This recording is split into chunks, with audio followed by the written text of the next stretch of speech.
Gâteau Pedemosa, un biscuit avec beaucoup de cacahuètes et une garniture crémeuse au caramel.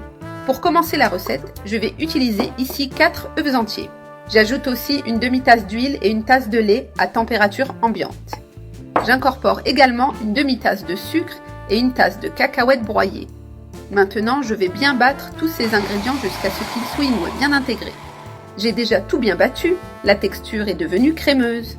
Maintenant, je prends ce mélange du bol du mixeur et je le transfère complètement dans un grand récipient pour continuer la recette.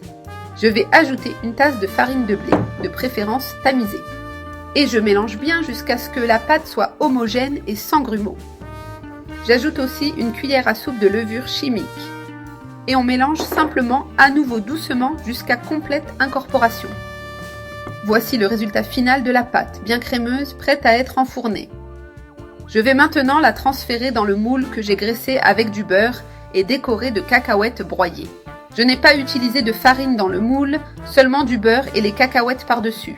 Il n'en faut pas plus, comme ça fonctionne très bien. En versant, la pâte s'installe entre les morceaux de cacahuètes.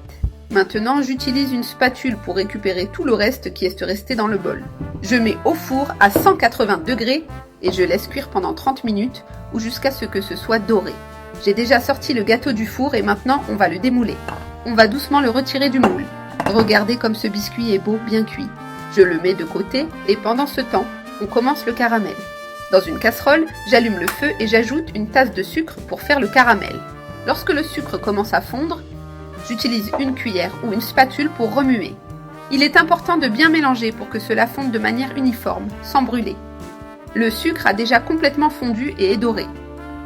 J'ajoute maintenant 400 g de lait concentré sucré et je mélange sans arrêt. On mélange bien ces deux ingrédients jusqu'à obtenir une préparation homogène. À ce stade, je baisse le feu pour continuer à cuire lentement. Ne t'arrête pas de mélanger, d'accord ? Parce que ce mélange va se transformer en un délicieux brigadeiro au caramel. C'est déjà bien mélangé, avec une texture lisse et brillante. Maintenant, j'ajoute 200 g de crème fraîche, aussi à température ambiante. Et je recommence à bien mélanger pour l'incorporer complètement à la préparation. Continue de mélanger jusqu'à ce que la préparation épaississe bien. Elle prend déjà une texture plus ferme, idéale pour le nappage. Je le verse directement sur le gâteau, encore tiède. Je verse le caramel sur le biscuit en le laissant bien s'étaler. Le caramel recouvre tout le gâteau de manière uniforme. Il s'étale au-dessus et peut aussi couler sur les côtés. C'est spectaculaire, un biscuit bien garni et moelleux. Vraiment délicieux, idéal pour n'importe quel moment spécial.